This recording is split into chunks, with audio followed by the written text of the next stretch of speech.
창세기로부터 여호수아까지가 첫 권이에요. 우리는 성경이 구약이 몇 권으로 돼 있다고 했죠? 몇 권입니까? 구약이 가장 간단하지만 그럼에도 불구하고 우리 한번 생각해 보자고요. 구약이 몇 권입니까?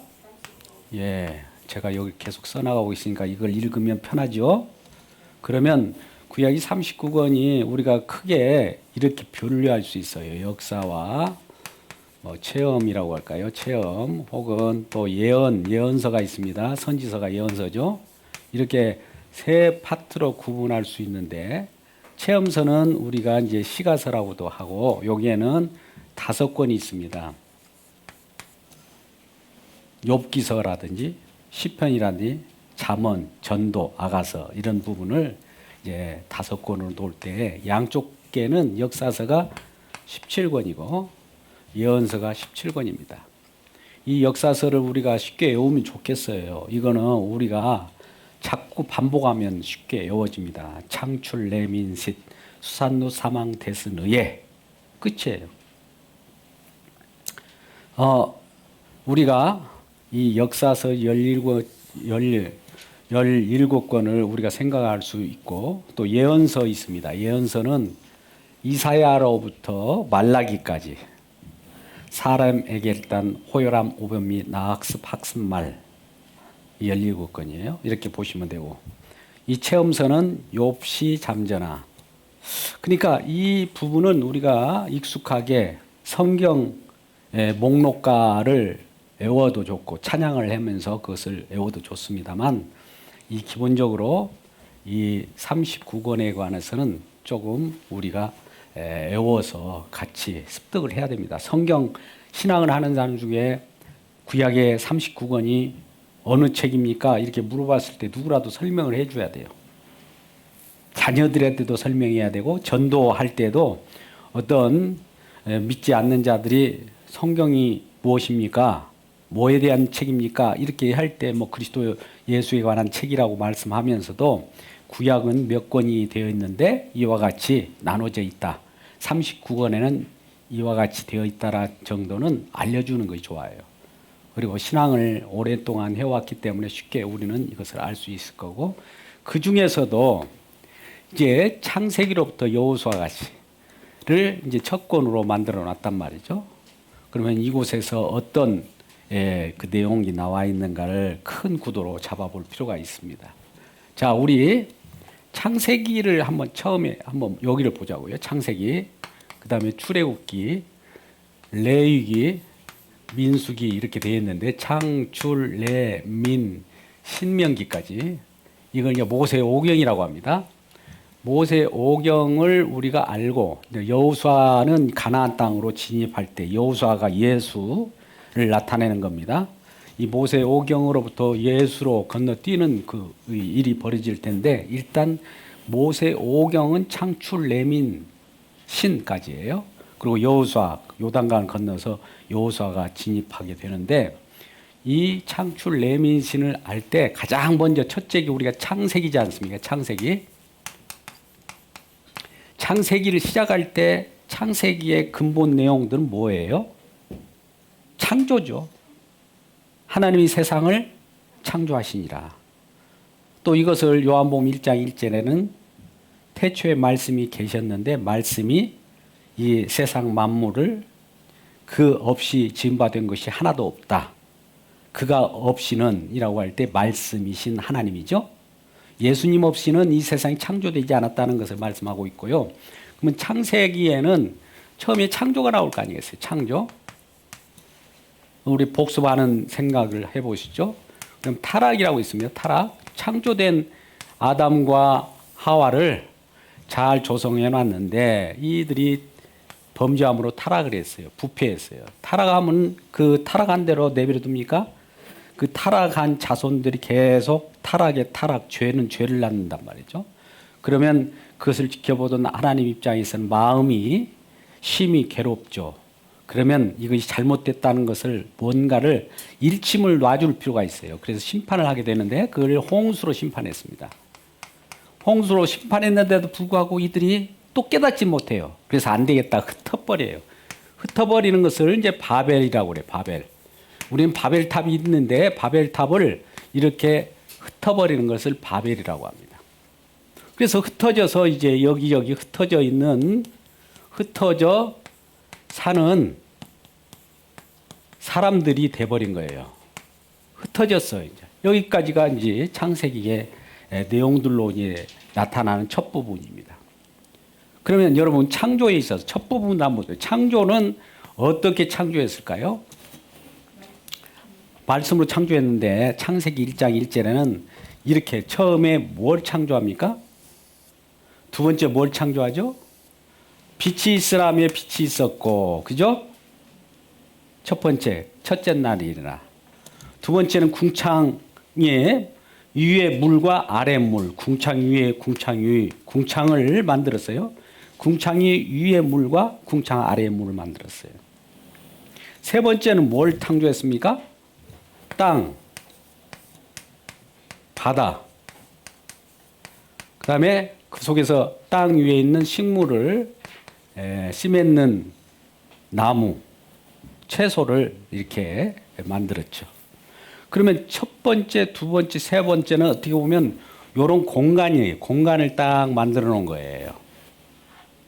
그러면 우리가 6일 창조 후에 일곱째 날은 우리 주님께서 안식하셨더라. 보기에 좋았기 때문에 안식한 거예요. 기분 좋으면서 그 즐거움을 맛보는 그런 날이란 말이죠. 그러면 첫째 날, 둘째 날, 셋째 날이 창조했는데 넷째 날은 어떻게 될까요? 다섯째 날은 어떻게, 여섯째 날, 이거 똑같아요. 이째 날 여기에 이 공간을 창조해 놓고 공간에 무엇인가를 집어넣어요. 공간에 집어넣는 역사, 공간에 집어넣는 거, 공간에 집어넣는 여를 넷째 날, 다섯째 날, 여섯째 날 하는 거예요.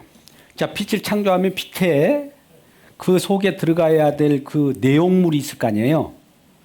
이 내용물이 뭡니까? 해, 달, 별. 예, 이때 해달별이 창조됐어요. 우주 공간에 지금 은하계가 있고 무수한 별들이 있어요. 별똥벌이 해성이 떨어지고 있고 이걸 언제 창조했느냐? 넷째 날에 창조했어요. 궁창 위에 물, 궁창 아래에 물이 있는데 궁창 위에 하늘, 궁창 아래에 바다. 궁창 위에는 물은 하늘이죠. 저 위에 있는데 뭐가 날아요? 새가 날아요. 새를 창조하고 그 다음에 바다에는 뭐가? 물고기. 물고기를 채워넣는 거예요. 그러면 이 셋째 날에 이 공간을 창조했는데 거기에 끼워 넣을 수 있는 여섯째 날에 이 속에 뭘 들어있을까요? 예? 여섯째 날은 뭐가 들어가야 될까요? 땅에는 뭐가 있어야 돼요? 짐승, 예. 먼저 짐승이 있어야 되겠죠? 짐승 다음에 이제 우리가 사람은 가장 고귀한 것이니까 마지막에 딱 이렇게. 그래서 이 공간을 창조한 다음에 이런 내용물을 집어넣는 거예요. 이걸 잘 보세요. 이게 장차 우리 하나님께서 하나님 나라라고 하는 하나님 나라. 나라에 누구를 집어넣을까요? 백성이나 거기에 살아가야 어떤 내용물이 들어가는 거예요. 이 나라만 창조했고 공간만 딱 만들어 놓으면 무슨 의미가 있겠어요? 그 속에서 이 하나님은 이 나라를 다 창조해서 통치해야 되는데 거기에 들어갈 사람들을 거룩한 백성들 골라내는 거예요. 골라내는 거. 장차 이것은 인류 역사를 지금 창조라고 표현하지만 예수 그리스도의 십자가를 보면은 천국 속에 집어넣을 인류의 인간들 거룩한 백성을 창조해서 집어넣는구나. 창조해서 집어넣는구나. 창조해서 집어넣기에 우리 주님께서 창조하시는구나. 라는 것을 알게 돼요. 이러한 창조가 바탕이 되어서 이러한 좋은 계획을 가지고 있었는데 이런 계획을 흩뜨려 버리는 세력이 있죠. 애굽에서 온 사단 마귀가 하나님의 말씀, 하나님의 의도를 왜곡시키고 변화시키고 이런 것들을 무효로 돌려버리기 위하여 아담과 하와에게 거짓을 왜곡된 말씀을 바꿔버리고 이러한 계획을 무산시켜버리고 흩뜨려버리는 그 일을 벌어졌기 때문에 거기에 이 아담과 하와가 잠깐 유혹에 넘어가서 타락을 하고 범죄하게 되는 것이죠. 이 타락한다는 것은 이 우리가 세상적으로 타락한 부분도 있지만 우리 전체가 부패되어 본 거예요. 부패된다는 건 뭡니까? 죽었다는 거예요. 이미. 부패되었으니까 우리가 어떤 사과가 한쪽에서 부패되면 그것은 금방 급속도로 다 썩어버리게 되는 것과 같은 거예요. 근데 부패된 그것을 어떻게 할까요? 없애버리자니 또 심판을 계속하자니 이 하나님이 지으신 목적에 위배되지 않습니까? 사람을 지으시고 심판하기 위해 지은 그런 꼴이 되잖아요. 그래서 새롭게 다시 창조하기로 하나님께 마음 먹고 심판은 심판대로 이루어지고 새롭게 변화시키는 그 일을 하기 위하여 홍수라고 하는 정말 엄청난 홍수 심판을 통해서 인간들을 전부 기식 있고 숨 쉬는 것마다 다 어떻게 보면 심판을 감행하죠. 그 중에 이 홍수 속에서 살아난 자가 있습니다. 살아난 자들이 단지 몇 명이더라? 8명. 8명의 이 배 속에 난 그런 구원의 방주를 마련한 거예요. 이 방주는 그냥 여기다 들어가는 것이 아니라 홍수 심판 속에서 이게 살아난 8식구는 무엇 때문에 살아났느냐? 정결한 짐승의 희생으로 방주에 들어갈 수 있는 거예요. 여러분 잘 보세요. 여기는 구원의 방주예요. 구원이라고 봅시다.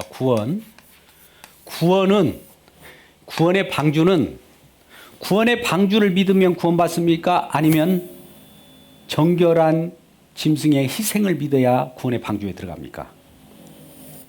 예? 첫 번째, 두 번째예요. 여러분 여기까지 쫓아와야 되는데 일단 구원의 방주는 구원을 믿어야 구원이 되는 것이 아니라 정결한 짐승의 희생, 장차 올 예수 그리스도의 십자가, 예수님을 믿어야 구원의 방주에 이르는 거예요.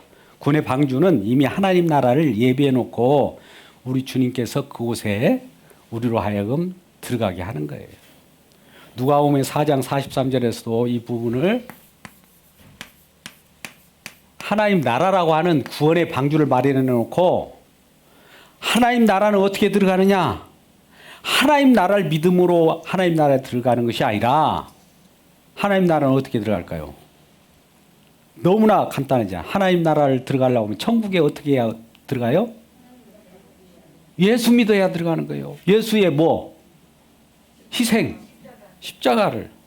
예수님을 믿는다는 말은 예수님의 정결한 힘승의 희생을 믿어야 요 방주에 들어갔듯이 이 노아의 식구들이 들어갔듯이 그렇게 정결한 짐승의 희생으로 말미암아 구원의 방주를 만들게 하나님께서 은혜를 주셔서 그 속에 들어간 자는 정결한 짐승의 희생을 아는 자들이에요. 목사님 거기서 자꾸 정결한 짐승을 강조하시는데 근데 이미 정결한 짐승 희생 전에 구원은 됐어요. 네. 그걸 강조하기 위한 거예요. 누구의 공로냐를 우리 성경은 아까 뭘 나타내려고 하냐면 나타내는 것을 지금 강조하는 거예요. 내는 것이 무엇이냐? 누구냐? 혹은 누구의 공로냐? 이걸 찬양하는 것이 저와 여러분을 창조하신 목적이라고 우리 이사야 43장 21절에 나타나 있습니다. 이 부분은 더 구체적으로 더 들어가다 보면 우리가 처음에 우리 이런 말씀을 들 때마다 우리 속에 있는 생각들이 조금씩 떨어져 나니까 불편하기도 하는데 잠깐 일단 들어가고 봅시다. 일단 이 방주라고 하는 것은 우리가 하나님 나라 복음을 지금 누가복음 4장 43절에도 하나님 나라 복음이에요. 근데 하나님 나라 복음은 무엇으로 인하여 이 하나님 나라 복음이 우리에게 주어졌는가? 그 원인을 먼저 추적하는 것이 중요합니다. 시작이 있어야 과정이 있고 과정이 있어야 결과가 있는데 우리는 과정이나 결과만을 바로 취하려고 하는 그런 생각을 빨리 가질 수 있어요. 근데 일단 이것은 나중에 접어놓고 처음에 스타트를 하는 입장이니까 창조로부터 시작되는 이 구원의 역사가 어떻게 진행되는가를 보세요. 창조했는데 창조로부터 그냥 계속 창조의 역사, 이 범죄하지 않는 그런 일만 계속 일어나면 타락 이런 것이 없으면 좋아요. 홍수도 있을 수도 없고 여기에 이런 일이 있을 수가 없어요. 이 뒤에가 있을 필요가 없는데 왜 창조한 인간이 어떻게 타락이 되어가지고 구에 타락하면 심판을 통해서 구원을 해내야 되는데 이 구원하지 못하면 좋아요 여러분 창조에서도 그 말 그대로 심판받기 위해서 창조하는 결과밖에 안 되는 거예요. 하나님은 이 창조를 하는 그 목적이 지금 왜곡되고 잘못되어 버리는 것이죠. 우리를 구원시키기 위하여 창조한 것 이것이라면 우리는 먼저부터 그 구원 받을 필요가 없이 타락할 필요가 없는 거예요. 근데 타락했기 때문에 구원하신 주님이 누구신가를 보여주기고 또 나타내기 위하여 이러한 일련의 과정을 겪게 한다는 것을 우리가 기억해야 합니다. 그렇다면 일단 창조로부터 시작되는 이 내용들을 보고 우리가 구원은 성경 속에서 오늘 본문의 말씀과 같이 이 창세기로부터 여호수아까지 말씀을 보면 이제 세 가지 단계로 나타납니다. 여호수아를 지나서도 구약 전체를 보면 구원은 이제 타락한 인간들에게 구원을 내려고 하면 몇 가지가 나타나면 구약 성경에는 세 가지로 구체적으로 또 우리에게 보여줘요. 세 가지. 자, 첫째는 아담을 이제 흩어져 살아가는 많은 여기 사람들 중에 아까 흩어졌잖아요. 흩어진 사람들 중에서 갈대아 우르라고 하는 곳에서 누구를 지목해서 선택해서 하나님이 구원해냅니까? 어떻게 보면 선택하는 것이 누구예요? 갈대아 우르에서 아브라함을 선택했다. 한마디로 이건 구원했다는 거예요. 쉽게 말하면 많은 사람들 중에서 선택해서 그 아브라함 시족으로 하여금 구원의 역사를 이루어가는 첫 번째가 있고요. 두 번째는 이제 이 아브라함의 자손 중에 아브라함과 이삭, 야곱, 요셉으로 일련의 그 족장들이 이제 어디에 가서 살지 않습니까? 그러니까 그 족장들, 아브라함 혼자가 아니라 아브라함의 시족으로 인한 많은 후손들이 와요. 후손. 그 중에 이제 이스라엘 백성이죠. 이스라엘 백성. 여들이 어디에 있습니까? 애굽에 있습니다. 애굽에 있을 때 애굽에서 이들을 출애굽. 출애굽하는 것을 또 구원으로 표현해요. 해방이라도 표현하기도 하고, 그렇죠? 이 두 번째예요. 구약 성경의 큰 그림을 제가 보여드리는 겁니다. 잘 보세요. 첫 번째 갈대아 우르에서 아브라함을 선택해서 가나안으로 오게 하는 것. 그것이 첫 번째. 가나안 땅으로 오게 하는 것은 가나안 땅이라고 하는 것은 지금 구원의 아까 천국과 같은 구원의 방주와 같은 하나님 나라예요. 그림으로 보여주는 것이죠. 여기 출애굽에서 어디로 옵니까? 이들이 또 가나안 땅. 장차 이거는 천국을 예표하는 거예요. 예표적으로 그림으로 보는 거. 세 번째는 어떻게 됐습니까? 이스라엘 백성들이 꽤 있음에도 불구하고 계속 죄를 범함으로 어떻게 돼요? 하나님 말씀대로 살지 못하기 때문에 이방인의 포로로 끌려가잖아요. 어디로 끌려갔습니까? 가장 큰 나라인 아수르도 있지만 바벨론에 끌려갔을 때 이 바벨론이라고 하는 이방에 끌려갔을 때 이들을 어떻게 데려왔어요? 귀환시키는 일이 벌어졌죠. 이것이 구원입니다. 그러면 성경의 구약에 이것이 전체적인 거예요. 여기는 창세기에서부터 주로 나오는 것이고 여기는 출애굽기로 나오는 것이고 그 이후 왕조에 의해서 나눠졌을 때 다시 귀환하게 하는 이 구원의 내용을 쉽게 설명하려고 이 모세오경은 누가 썼습니까? 모세가 창조로부터 인간들이 잘 우리 보편적인 인간들 잘 창조를 했는데 보기에 좋았는데 이러한 타락된 내용, 범죄한 내용들이 이 세상에 들어와서 세상은 이 새로 살아갈 수가 없고 다시 세상은 심판을 하고 새로운 구원의 역사를 만들겠다라고 하는 것이 이 세상을 창조하기 전부터 계획했다는 것이죠. 이것은 에베소서 이미 1장에 잘 나타납니다. 1장. 이 세상을 왜 그러면 하나님께서 창조하셔가지고 창조된 대로 죄도 안 짓고 그대로 이끌고 하면 좋겠는데 왜 타락을 허용한 것처럼 느껴지고 또 타락한 인류가 생겼을까? 그것은 구원주가 나타나서 우리를 구원하셨다는 그 공로를 찬양하고 찬송하기 위하여 이런 계획을 벌이셨다는 것. 이런 계획으로 우리를 조성하시고 우리를 창세전에 계획한 내용들이 이 역사를 만들어서 창조한 백성들을 통해서 이러한 일을 지금도 이루어 가고 있다는 것이 성경 전반에 흐르는 맥이고 흐름인 거예요. 그래서 구약의 내용들은 이와 같이 진행되고 있다는 사실입니다. 그렇다면 오늘은 이 이스라엘 백성들이 이 바벨론까지 이 부분은 뒤에 나오는 책이에요. 여기까지가 대부분 오늘 성경에 우리 말하는 바 우리 리딩 지저스의 첫 권이에요. 이 굉장히 중요하겠죠. 이 두 부분이 나오니까 이 두 부분에 대해서 설명을 하도록 하죠.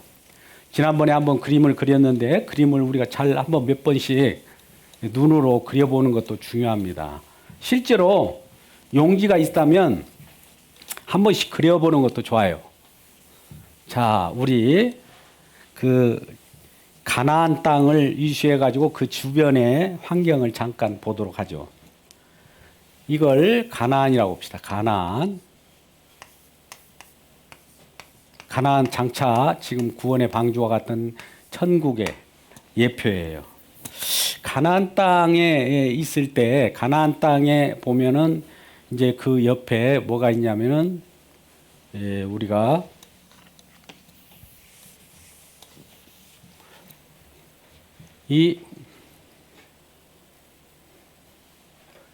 요 옆에를 이렇게 갈릴리 호수하고 여기 사이를 그립시다. 그리고 여기에 이렇게 이건 뭘까요? 시내산이고 여기에는 삼각주 있는 애굽이고 이 부분을 놓고 우리가 한번 봐야 됩니다. 이렇게 하면 지중해가 이렇게 흘러가고 있고요. 지중해가 있습니다. 그러면 여기 갈릴리 정도는 우리가 한번 표시 갈릴리 그 다음에 사해 시내산 여기는 애굽 이렇게 되어 있어요. 그러면 여기에 본래 창조의 역사는 여기서 일어나는데 여기 에덴이라는 곳이 이쪽 정도로 생각이 돼요. 그리고 여긴 바벨이 있고 우르라고 하는 것은 아브라함을 선택한 지역입니다. 아브라함을 선택해서 이 하란이라고 하는 곳에서 잠깐 멈춰서 아브라함의 아버지 데라가 죽고 이들이 가나안 땅에까지 들어왔어요. 누구를 하나님께서 선택하셔가지고요? 아브라함을 선택해서. 그래서 여기에 머물면서 아브라함이 아들 누구가 있어요? 이삭. 그 다음에 이삭의 아들이 야곱. 야곱의 아들 중에 하나 요셉이 팔려가죠. 어디로? 애굽으로 팔려갈 때. 나중에 요셉이 애굽으로 팔려간 통에 야곱과 함께 그 족장과 이수에서 한 70여 명이 애굽으로 들어갔잖아요. 애굽에서 몇 년 동안 있다가 이들이 출애굽합니까? 애굽에서 몇 년 동안 있다가 출애굽한다고 그랬어요? 4대 만에 잘 아셨어요. 이건 창세기 15장 13절부터 18절에 나와 있다고 그랬죠. 애굽에서 430년 동안 있다가 인구가 얼마 안 됐어요. 아브라함의 아들 이삭, 이삭의 아들 야곱, 야곱의 아들이 지금 12지파였는데 12지파가 그중에 요셉이 데려가는 거로 야곱의 지파들이 다 애굽에 내려가셔서 4대 만에 430년 만에 한 240만 장정 남녀노소 정도 240만이 넘어요. 그 인구가 이제 이 애굽을 떠나서 어디로 들어옵니까? 출애굽에서 어디에 첫 번째 1차 정착지가 어디예요? 시내산에까지 와요. 이게 중요한 것이죠. 이게 여기까지 내려가는 것을 창세기, 여기서부터 출애굽하는 것을 출애굽기. 출애굽에서 시내산에 머물면서 무엇인가 준비하는 거 있어요. 준비. 하나님의 나라는 어떻게 준비해야 간다라고 해서 준비하는 과정이 뭘 준비하냐면은 회막을 준비했겠죠. 성막.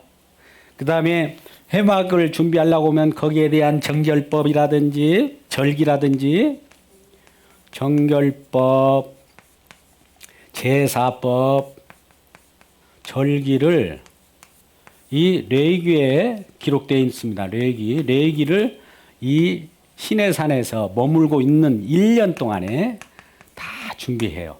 그러면 애굽으로 내려갔던 이스라엘 백성이라보다도 아브라함의 자녀들, 족장들, 자손들이 여기로부터 이쪽까지 오는 시내산까지 오는 기간이 며칠 걸렸다고 그랬어요? 며칠?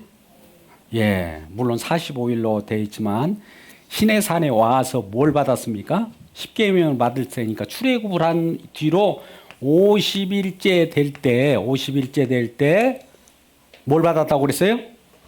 십계명 율법을 받은 거예요. 그러니까 출애굽한 이후로 50 후에 십계명을 받았으니까 이 50일 후라는 게 굉장히 중요해요. 나중에 맥주절로도 나타나고 십계명이 왔기 때문에 50일 후에 오순절이라고 하는 그 내용을 통해서 우리에게 시사점이 많아집니다. 50일째 되는, 그러니까 얼마나 빨리 왔습니까? 그래서 이 50일째 되는 그 기간에 왔는데 여기에서 율법을 받았어요. 율법뿐만 아니라 회막도 준비하고 이렇게 한 1년 동안 머물다가 이 시내산에서 이제 출발하죠. 출발해서 가나안 땅으로 들어가면 되잖아요. 그죠? 바로 들어가면 되는데 뭘 시험했습니까? 이들이 가나안 땅에 과연 들어갈 만한가? 약속을 제대로 믿는가? 이것을 확인합니다.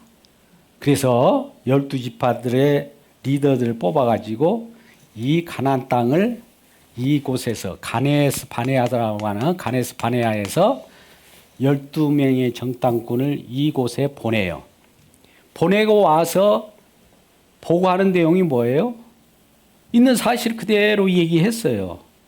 근데 여호수아 갈렙만큼은 그것은 우리에게 주어진 약속의 땅입니다라고 했고 나머지 10명은 뭐라고 합니까? 현실만을 보는 거예요. 하나님 약속을 싹 잊어버려요. 말씀을 잊어버려요. 오직 보니까 그 속에 안악자손과 같은 큰 엄청난 세력들이 있고 성읍도 견고하고 정말 어떻게 우리 힘으로는 그걸 이길 수가 없다는 거예요. 근데 우리는 힘으로는 이길 수 없는 거예요. 하나님의 나라는 우리 힘으로 들어가는 거 아니에요. 뭘로 들어갑니까? 믿음으로 약속의 말씀을 받아들임으로 들어가는 것인데 그것을 실패했어요.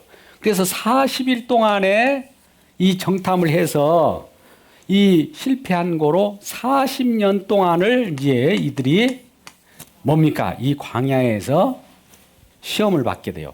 40년 동안 광야에 뱅글뱅글 돌다가 요단 이제 이 르보산에 이르렀어요. 르보산은 뭐냐면은 모세가 이제 마지막 죽는 입장이죠. 르보산에서도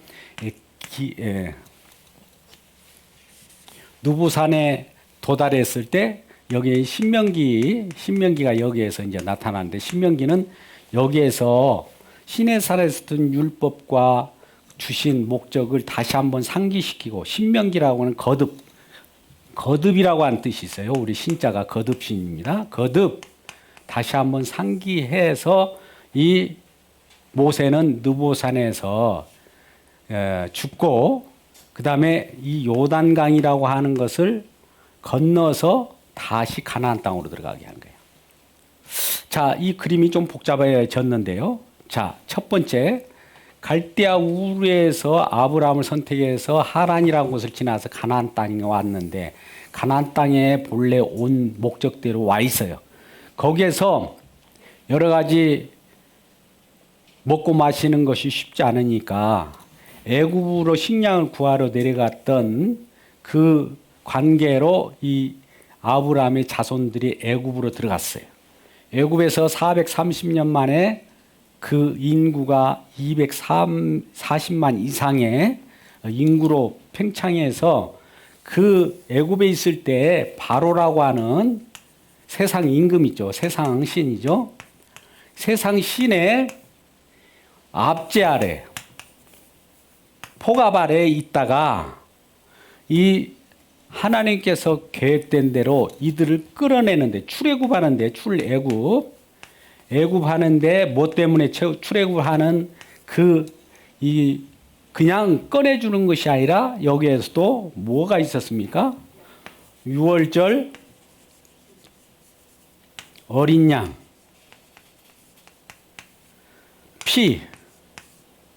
이 피바른 문설주에 피바른 집만 장자들이 자랐어요. 그 외에는 다 10가지 재앙 중에 재앙을 가지고 이 마지막 장자 재앙을 통해서 이들을 구원해내는 거예요. 여러분 10가지 재앙을 알고 있나요?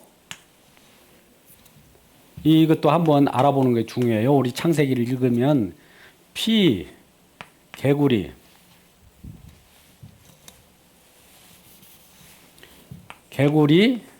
이, 파리, 악종, 독종, 우박, 메뚜기, 흑암, 마지막 장자. 그래서 10가지 재앙인데요.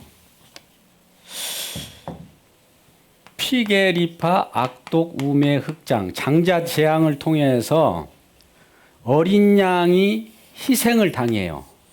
그래서 이스라엘 백성들은 이 유월절을 가장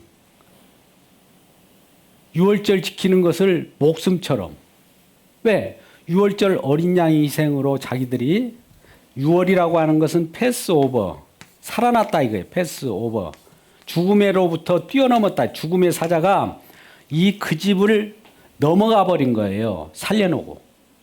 그 외에는 다 죽었습니다. 그러니까 죽음의 심판으로부터 구원받은 백성이 누구냐라고 하는 것을 알고 알리면서 출애굽을 시켜요. 신의 산에서 그러한 자들에게 계명을 줘요. 자, 먼저 아까 목사님께서 말씀하신 구원을 먼저 주고 출애굽을 주고 나서 계명을 줬어요. 계명을 지키면 구원을 주는 것이 아니라 구원해놓고 하나님 말씀은 이와 같이 계명의 정신으로 계명의 뜻이 있다. 하나님 마음을 표현하는 거예요. 이건. 계명은 궁극적으로 주님의 사랑을 얘기잖아요. 사랑을 얘기하는 거예요. 계명, 율법의 강령은 사랑이에요. 사랑을 알게 하면서 이 사랑을 알면서 이제 가나안 땅 천국으로 가자. 가나안 땅으로 들어가자 했더니 이 가나안 땅으로 들어가는 방법은 하나님의 사랑을 아는 방법은 하나님에서 말씀한 것이 약속이 이루어진다는 것을 믿어야 돼요. 약속을 안 믿으면 아무 의미가 없어요.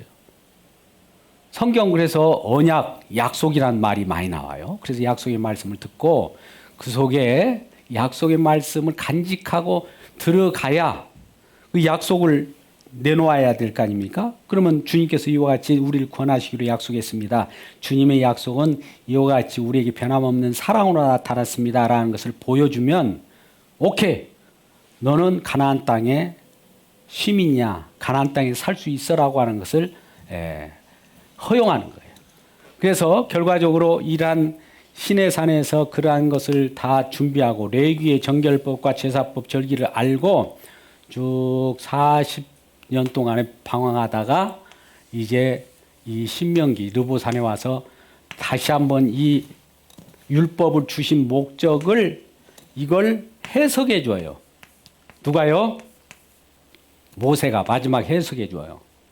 그것은 과거에 대한 회상도 얘기해 주고요. 현재에 대한 위치도 얘기해 주고 장차 이곳에 들어가서 살아야 할 미래에 대한 소망을 얘기하면서 모세는 끝이 나고 여호수아가 이제 그 말씀을 안고 들어가게 되는 겁니다. 그래서 그 여호수아서 이제 2장에 이르러서 이 땅을 점거하는 내용까지가 오늘 우리 리딩 지저스의 첫 권이라는 사실이에요. 이 사실을 알고 우리가 큰 그림을 놓고 깊숙이 들어가고 아까 질문한 그런 내용들은 또 깊숙이 들어가면 다 해결되는 문제니까 더 깊이 한번 파악해 보도록 하고 준비하시면 됩니다. 자, 잠깐 이 부분을 놓고 우리 이 부분을 어떻게 또 설명을 하는가 우리 또 여러 교회 목사님들이 같이 의기투합해서 같이 설명을 합니다. 같이 듣도록 합시다. 같이 한번 보죠. 예.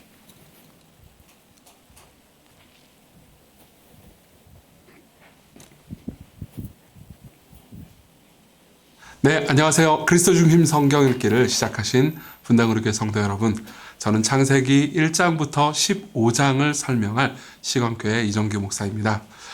창세기는 첫 책이죠. 하나님의 창조와 인간의 타락, 그리고 그러한 인간을 사랑하시는 하나님의 은혜의 시작을 담고 있습니다. 원래 모든 책이 책의 첫 부분을 잘 읽어야 뒷부분에 나오는 결말과 반전을 즐길 수 있지 않습니까? 그런 것처럼 창세기를 잘 알아야 끝까지 우리가 계시록까지 읽을 때 계시록이 굉장히 감동스러울 수 있을 겁니다. 그리고 창세기부터 계시록에 나오는 모든 예수님의 사역을 잘 아실 수 있을 겁니다. 우선 이제 창세기 1장의 내용부터 한번 생각해 보죠. 창세기 1장은 하나님께서 태초에 천지를 창조하시는 부분이 나옵니다. 우리 하나님은 이제 원래 조화가 없고 질서가 없는 이 모든 것을 조화롭고 질서 있게 세상을 만드셨죠. 그게 일곱째 날에 걸쳐서 하나님께서 천지를 창조하시고 쉬신 장면으로 나왔습니다. 원래 질서가 있는 장면이라는 것은 뭘 의미하냐면 하나님께서 모든 질서의 맨 위가 되시고 그리고 모든 사람들이 거기에 순복하는 되게 아름다운 그림을 말해주는 거죠. 근데 이제 하나님께서 그 모든 것들을 만드실 때 그 중에서 인간을 만드셨는데요. 인간을 가장 아름답게 지으셨습니다. 그래서 창세기 1장에는요. 그 모든 피조물들을 다스릴 인간을 하나님 자신의 형상대로 만드셨다고 했죠. 그래서 하나님이 보시기에도 너무 아름답고 보시기에 좋았더라. 이렇게 기록되어 있습니다. 근데 이제 그 중에서 인간은 어떤 존재였냐면은 하나님의 통치와 질서를 잡는 것을 그리고 그 모든 것들을 유지할 수 있는 대리 통치자 역할을 부여받습니다. 그게 2장에서 나오는 부분이에요. 그리고 하나님께서 최고의 질서를 잡으시고 그리고 인간 역시 그 질서에 순응한다. 그리고 순응해야 한다라는 것을 가르쳐주기 위해서 선악과를 두시고 이걸 먹지 말라고 하시죠.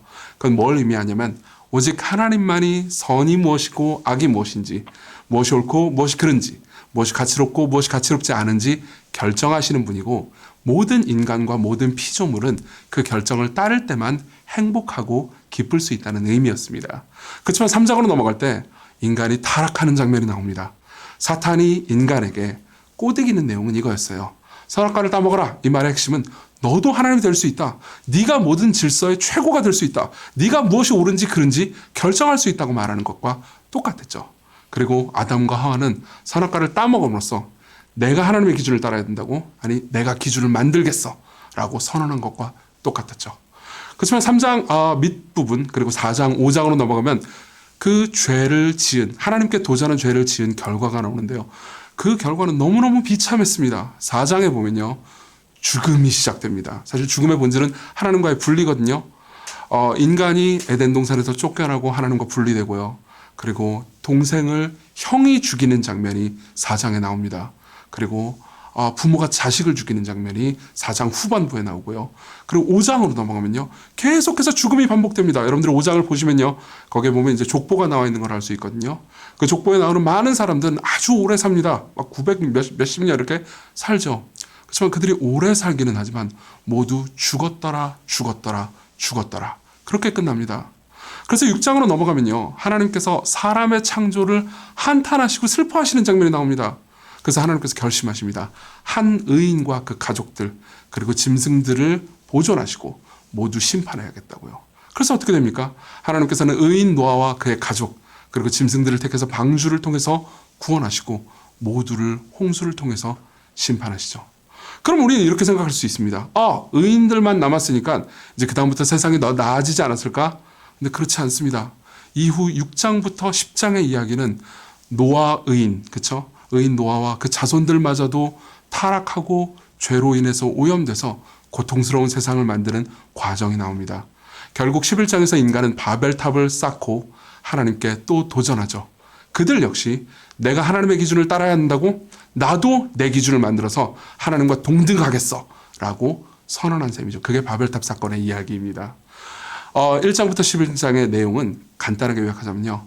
인간이 타락한 그래서 망쳐버린 이 세상을 인간 스스로는 회복할 수 없고 인간 스스로는 자기 자신을 구원할 수 없다는 것을 말해주는 거죠.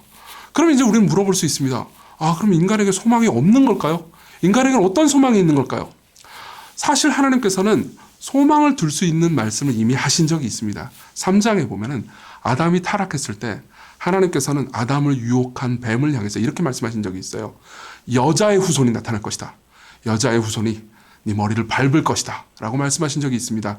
이것은 복음이라고 치기에는 아주 희미하긴 하지만 장차 이 인간의 후손으로 나올 여자의 후손으로 나올 누군가가 이 모든 무질서와 혼돈 그리고 죽음으로부터 인간을 구원해 줄 것이라는 희미하지만 분명한 약속이었죠.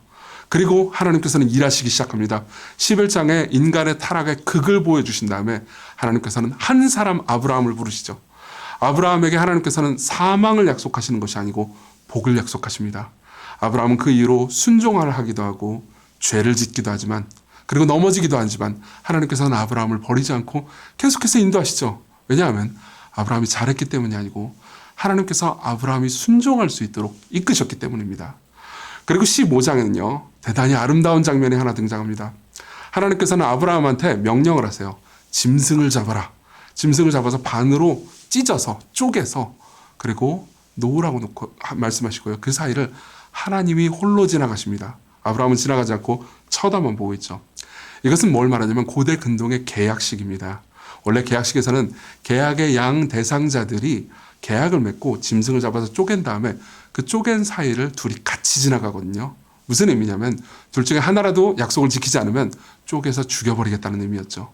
근데 그 사이를 아브라함은 지나가지 않고 하나님만 지나가십니다. 무슨 의미일까요? 하나님께서 이렇게 말씀하시는 거죠.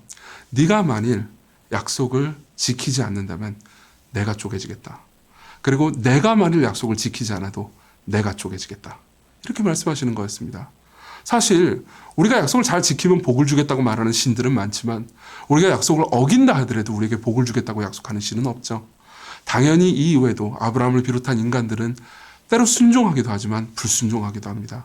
그렇지만은 이 모든 죄의 결과를 사람들이 지는 게 아니고 장차 오실 여자의 후손 예수 그리스도께서 대신 그 죄를 지십니다. 예수 그리스도께서 우리가 당해야 되는 모든 죄를 지시고요. 우리가 받아야 되는 쪼개지심, 즉 십자가에서 살이 찢기는 고통을 맞이하게 되시는 거죠. 그리고 그분의 대속의 공로로 인해서 우리가 아브라함과 더불어서 예수 그리스도를 믿는 모든 아브라함의 자손들은 복을 받게 될 수 있게 됐습니다. 처음부터 이렇게 되게 은혜로운 이야기가 나오지 않습니까? 우리가 믿는 하나님이 이 은혜로운 하나님이고요. 그리고 이 은혜로운 하나님이 우리에게 순종을 명령하시고 그리고 우리에게 그분이 질서의 최고봉이라고 말씀하십니다. 그렇다면 이렇게 사랑스러운 하나님께 우리가 기쁨으로 순종하는 것이 맞지 않겠습니까? 이 기쁨을 여러분들 모두가 가지셨으면 좋겠습니다.